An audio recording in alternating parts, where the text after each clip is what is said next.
Hello, happy new month to you all. It's Yobliz Grace, and I pray this month will be a fruitful one for every one of us.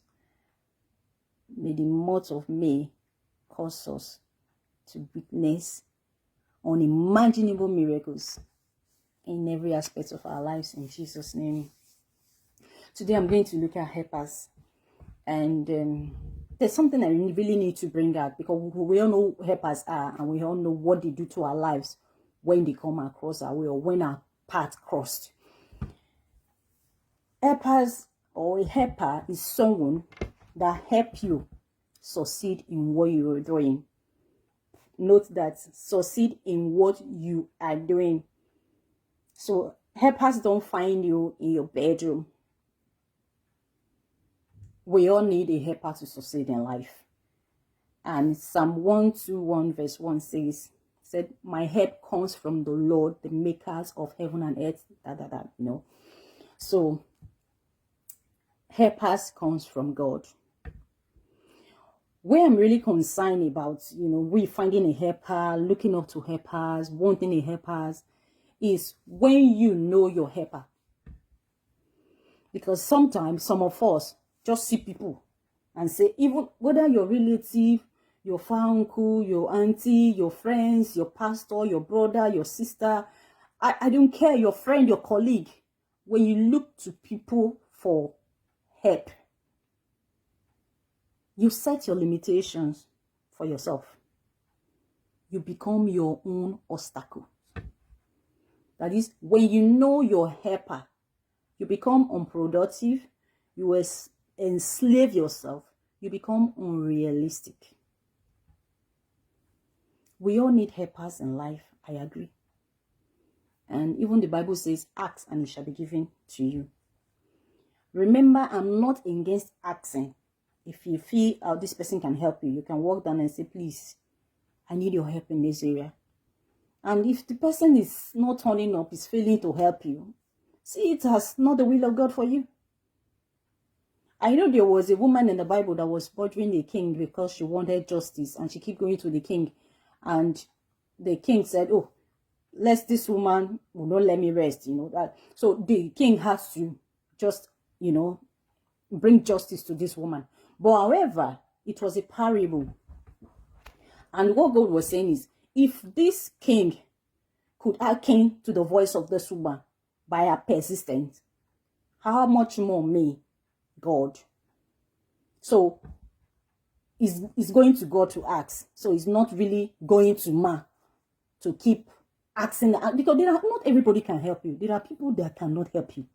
No matter what you have turned yourself into, no matter how much you try, not everybody can help you. Sometimes they appear as a helper, but not everyone can help you. But if you look unto God, because the Bible, I know that, like I said, when I define helper, I said a helper or helpers are people that help us succeed in what we are doing. Some of us don't do anything. Helpers don't find you in your bed. Because when you know your helper without divine revelation, without divine knowledge, without God revealing it to you, you just know this person is going to help me. You become unreal to yourself. And you become your own setback.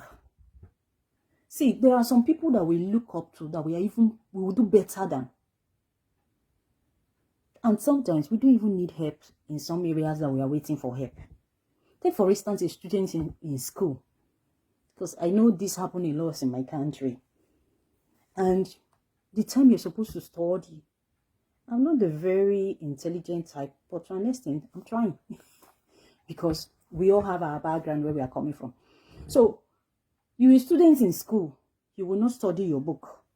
Because my uncle friend is a lecturer.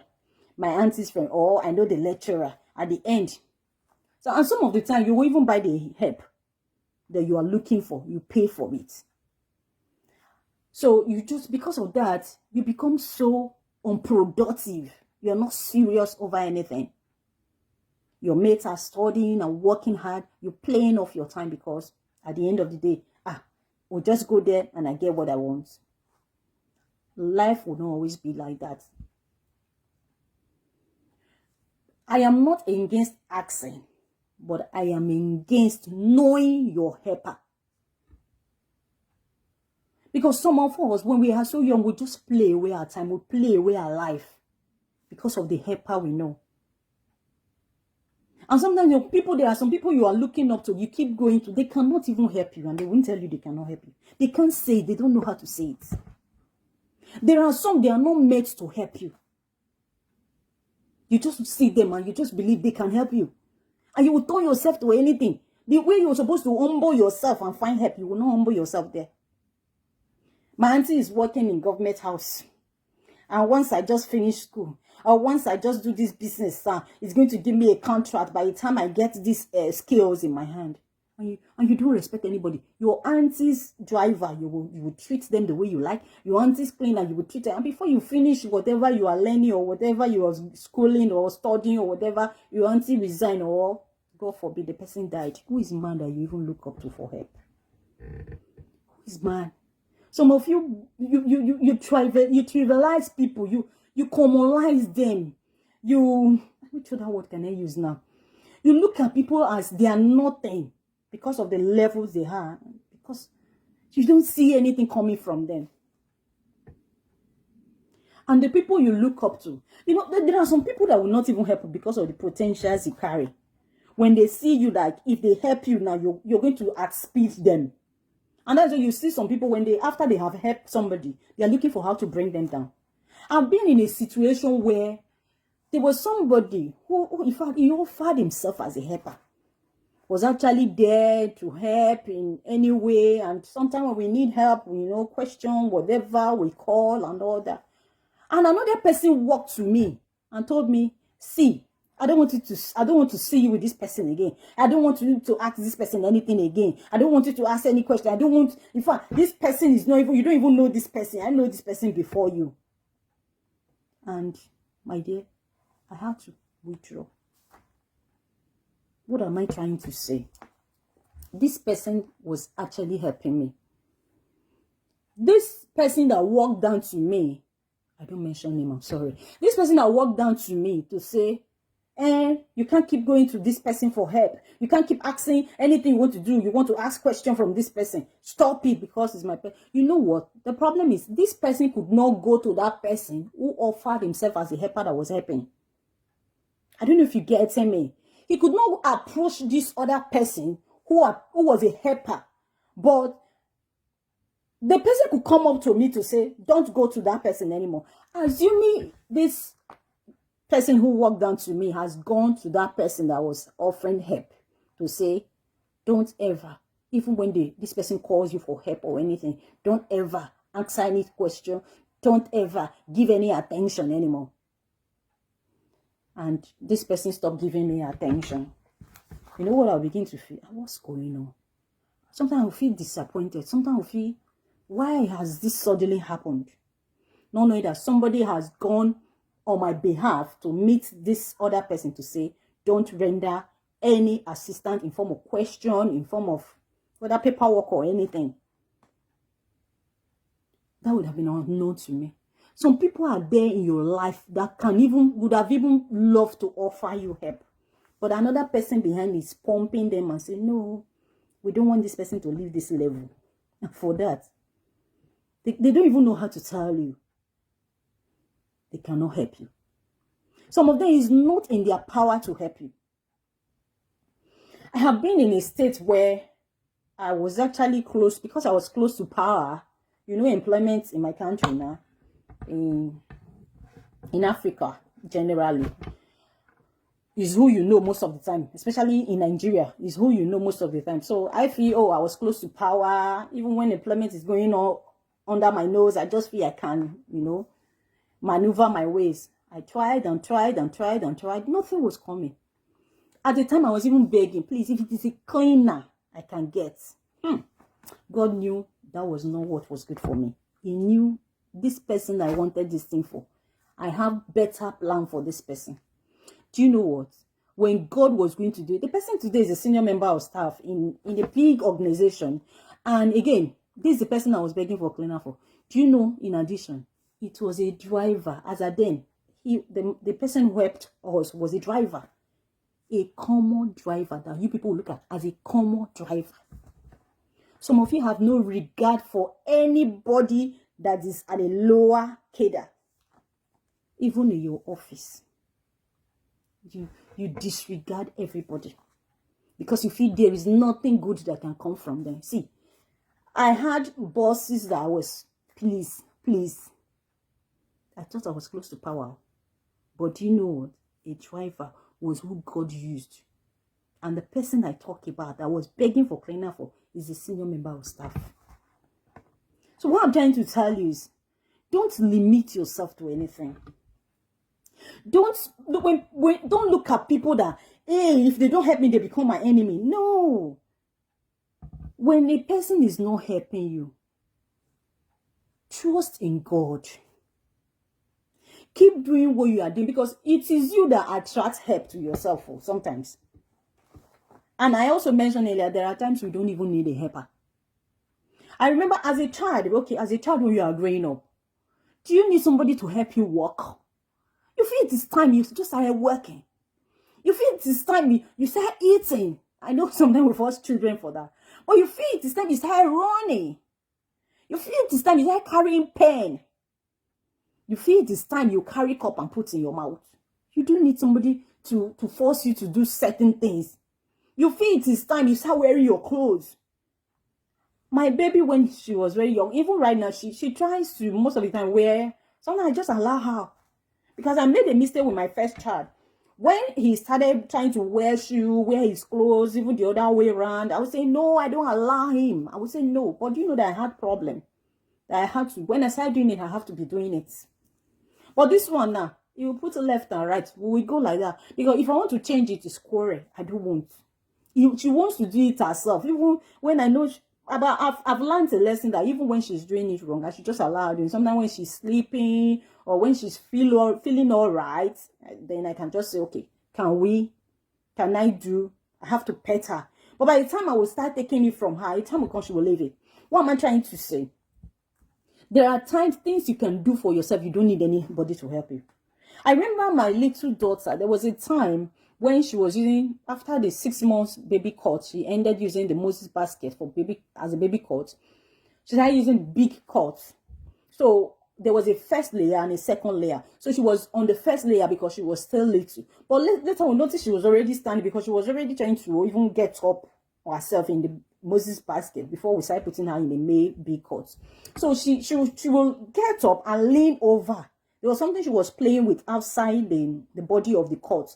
So even while we removed that, she was still leaning over. So my husband looked at her one day and said, no, we can't be leaving this girl like this. She will fall over if we don't watch her. So my husband said, what we're going to do, let's put this one down. So she's going to be on the basement now. So we had to remove the upper layer. She was not on the basement. And when we put her there that day, I looked at her. I really felt for her. I felt bad. She could no longer get up because there was nothing to hold on to. It's like this fiber is not the wooden one, or it doesn't have anything closer that she can easily grab and get up. So she just go around and for me she was helpless. But do you know what? I can't help her. I can't start. Do you know that in less than 1 week, less than 4 days, my daughter had started standing with her holding on to anything. She just put her hand on the wall of the cot and she's up already. And before you know it, she started holding up to the top. When she got there, when she was as tall as that already. So what am I trying to say? There are times, if she had waited and was looking up to me like, mommy will come and help me, she will remain there. She won't go. She won't get up. And me, I won't give her a hand because you need to do it yourself. I can't be pulling you up. So if I pull her, where am I pulling her to? Some people are like that. If they pull you up, if they help you, where are they helping you to? You don't need the help they are going to help you. You can just do the things you need a help for you by yourself. And sometimes when we do these things ourselves, we get better. We get better and we have better stories to tell. Not everybody can help you. Stop looking up to people for help. You will enslave yourself. Some will tell you, and there are people who will help you forever. You'll be grateful to them. The day you stop being grateful, you're in trouble. And some cannot help you. They'll tell you, come today, come tomorrow. I know in my language, they said, no name your boy, say.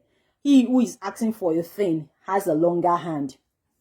So it's true. Sometimes we don't give up. But most of the time, when a help is coming from somebody, they don't make you sweat. They don't make you sweat. It is wickedness for you to hold a gift and tell a cripple and say, get up and take it, when you are not ready to perform a miracle. So some people are not, they can't do anything, but they just keep promising you. And some are so wicked that they keep using you on top. They keep giving you responsibilities that are even bigger than you, just to make you keep worshiping, adoring, following them, helping them. This is the person you're waiting for to come and help you, but you will help them all the days of your life. At the end of the day, sometimes they will open up. Sometimes you will give up by yourself and say, oh, I need to do it myself. The man because some of you will not stay over anything. The man by the pool of Bethesda, yeah, the crippled, the paralyzed man, he was there for 38 good years. He could not jump into the water. He did not go back. He could have looked for people that has been here and say, please, can you take me back? But for 38 years, he was there. Some of you can never stay in anything.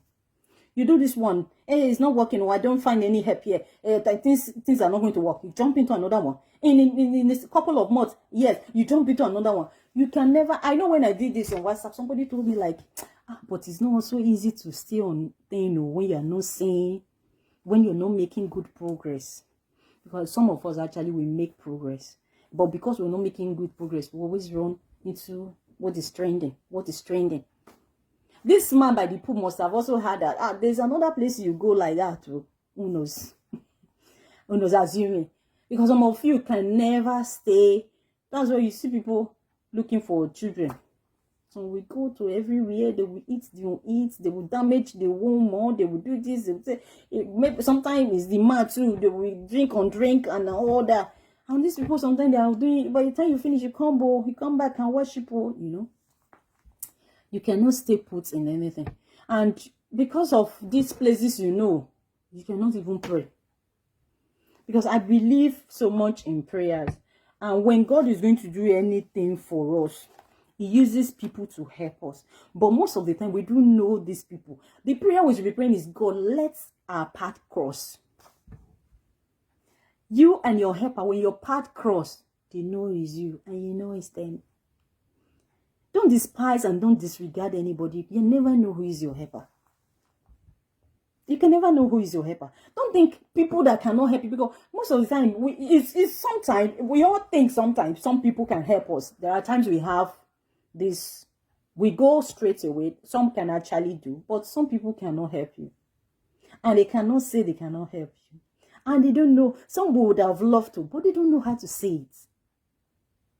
Don't so put your trust in man. Who is in man? Man that can die. Man that is today and tomorrow is no more. Let's try and stay in what we do. Because this man by the pool for 38 good years, it wasn't easy. He was there. He didn't go back. Until Jesus came. Until his helper came. Most of you don't stay in thing till your helper comes. Before your helper find you, you're off. Before your helper find you, you never stay in anything. And again, like I said, there are things that we do that help us find us and help us do, and we do better. Remember the case of Moses, Joshua, when they were to fight with the Amalekites. I think I'm correct. Yeah, when they were fighting, Moses actually was helping. He raised up his hand, and while his hands were raised, the Israelites were defeating the Amalekites. They were winning. But he got to a point, he was becoming tired. He was becoming weak.